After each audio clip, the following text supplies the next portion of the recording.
置業大灣區，睇樓揾香山好房。各位觀眾朋友，大家好，我係香山好房 Kevin。咁呢期視頻嘅話咧 ，Kevin 係再次翻到三鄉嘅半山中心城，同大家去分享一間係位於半山中心城嘅鳳凰樓層。鳳凰樓層係好高嘅樓層啊，有去到31樓。咁佢嘅總層高係32層。咁依家我係呢個單位嘅主露台。咁主露台呢邊係東南向。咁而家係朝頭早，所以睇到佢嘅太陽咧係好光猛。望翻出去話咧，會睇到有一部分咧係會睇到三鄉中山溫泉呢個溫泉球會嘅高爾夫球徑。咁下邊嘅話咧就係呢個登賢路同埋即將會做濕地公園嘅一個空地喺呢度。咁睇到朝頭早，我哋依家係朝頭早嘅9點鐘多少少。咁睇到係有東南向咧，朝頭早會有太陽曬到呢個位置。咁前方話咧就會睇到呢個半山中心城屋苑。咁下邊嘅話咧有睇到一部分嘅社區園林。好啦，咁而家我哋俾翻鏡頭一齊睇睇呢個單位先。呢個單位係半山中心城96方做翻3房2衛嘅單位。擁有3米6。餐廳話咧係擁有3米3嘅一個開間，餐客廳一睇，咁呢個單位係全新，仲未入住過。業主咧係換咗啲燈，兩盞燈係有換咗，仲未拆箱嘅單位。咁下邊睇到嘅佢嘅磚啦，同埋牆體，同埋佢陣間我哋會睇到嘅一個廚房，都係發展商嘅一個交付標準嚟嘅。咁睇到佢餐客廳活動空間係有去到24個方，呢一忽位置嘅話咧就有去到258尺嘅一個活動空間。咁呢個單位係96方，圍到話咧係1032尺嘅一個積。咁呢個係佢嘅入戶門喺呢度。我哋而家俾翻鏡頭睇睇佢嘅入戶門先。呢個單位佢係做翻2梯4伙，2梯4伙，總層高係32層高。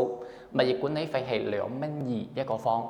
咁出咗 lift 之後咧，佢會入到前邊係電梯前廳，2部 lift 出咗 lift 之後話咧就會入到呢個單位門口。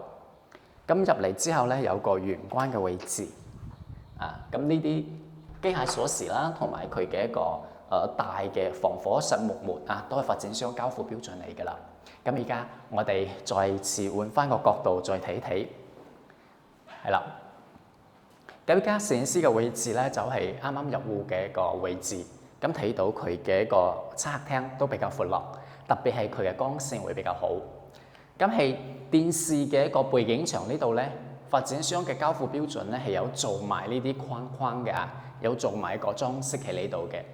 咁呢個係佢主露台東南向，入邊嘅話咧係3房同埋2個洗手間、休息區。陣間我哋再入去睇。依家我哋俾翻鏡頭睇睇佢嘅廚房先。入嚟廚房之前咧，佢係有一個趟門呢個推拉趟門喺呢邊。再入嚟嘅話咧，就係佢嘅一個操作區。咁係有帶埋全新嘅抽油煙機燃氣灶，同埋有一個消毒櫃喺呢邊，預留咗一個雪櫃嘅位置。我哋睇睇佢雪櫃位置預留咗有幾大先。預留咗66公分嘅一個雪櫃嘅位置。咁呢個位置咧就唔算好闊可以揀翻啲細地嘅雙開門，或者係個大嘅一個單開門嘅一個雪櫃都 OK。咁然之後再入嚟嘅話咧，就係佢嘅一個生活露台。咁生活露台呢邊嘅話咧，就會有預留咗啲水喉啦、電源、熱水爐同埋呢個洗衣機就擺呢度啦。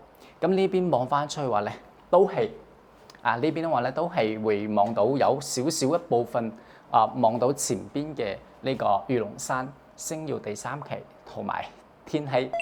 咁尖頂呢個屋苑咧就係天禧啦。咁而家我哋一鏡到底入去睇睇房間，又係望翻咩景？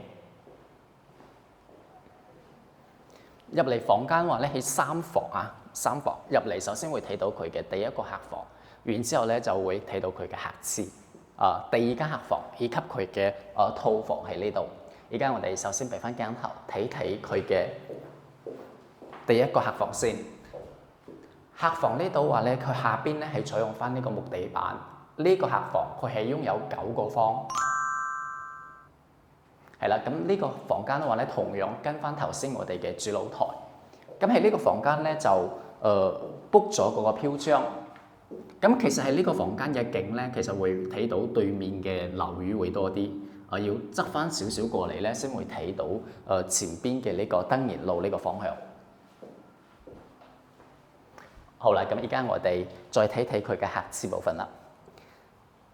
咁客廁部分嘅話咧，就係最原始嘅發展商嘅交付標準。咁睇到佢嘅五金器件啦，包括佢比較具有標誌性嘅呢一個星盤，以及佢下邊嘅呢個架啊，咁係呢個半山中心城比較獨有嘅呢個交付標準。好啦，咁而家我哋接住落嚟再睇睇佢嘅第二間客房。第二間客房就會細翻少少。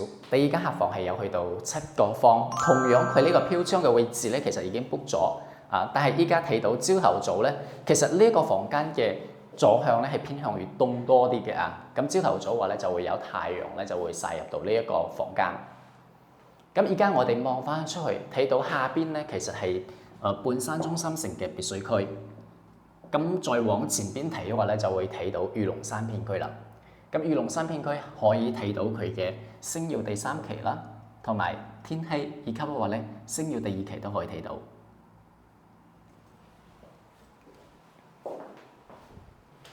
好啦，咁而家我哋再俾翻鏡頭去睇睇佢嘅套房啦。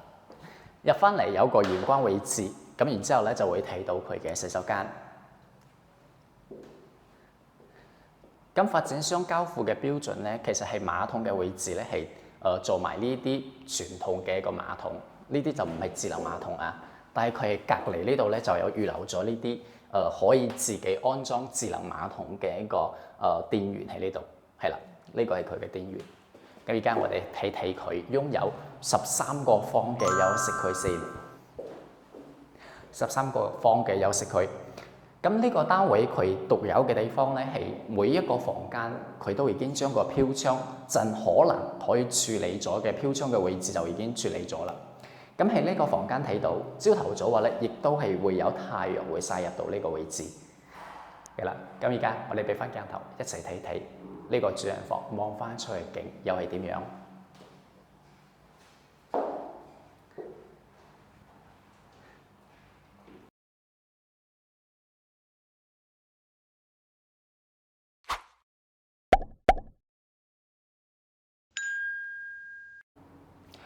咁頭先咧，我哋就睇咗呢一個單位房間啦，同埋每一個房間望翻出去嘅景。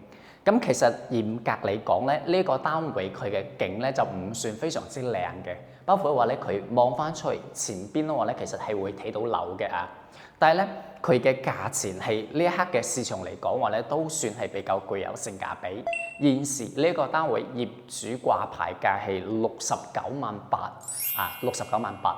同埋佢嘅樓層同埋座向話咧，其實都還 OK， 一個東南向咁，同埋都係一個比較高嘅一個高樓層啊。咁出咗嚟之後咧，就係旁邊啊，唔算係正前方，係可以講係佢嘅側邊咧，係可以望到呢個比較遠嘅山景。咁另外呢一邊嘅話咧，就會睇到都係一部分啊，有一部分咧係可以睇到三鄉嘅大埔村啦，同埋平湖村，以及睇到前邊嘅一個坦洲快線。咁喺夜晚嘅話咧，其實喺呢個方向嘅景咧，可能仲會靚仔啲。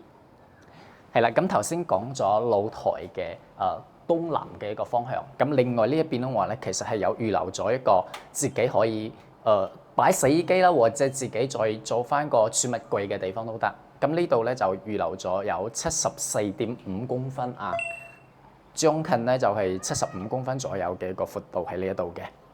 係啦，咁呢個單位係半山中心城嘅鳳凰樓層啊，亦都係一個高樓層嘅單位。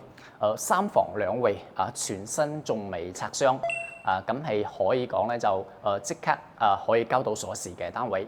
咁現時業主價錢嘅話咧係仲未到70萬，69.8萬啊，可以做按揭，亦都可以做full pay，一次過都得啊。咁如果係感興趣嘅街坊朋友，可以私信翻 Kelvin一齊到現場睇睇先。咁半山中心城作為一個擁有32座高層住宅嘅一個大型社區，咁落樓話咧其實都有佢嘅基本基礎嘅日常配套。咁如果係想出翻去順昌購物廣場或者大潤發以及名座假日酒店呢啲三鄉嘅中心消費嘅位置嘅話咧，講緊嘅時間揸車都係7到8分鐘時間。咁去翻飲茶嘅地方，例如中山溫泉啦，或者係御龍山片區嘅鳳眠軒，講緊時間都係3到5分鐘。咁如果感興趣呢一款總價比較具有性價比，70萬未到就可以上車，全新3房2衛，可以私信翻Kevin一齊到現場睇睇先。好啦，咁今期嘅視頻咧就到呢度，我係香山好房Kevin，我哋下期再見啦，拜拜。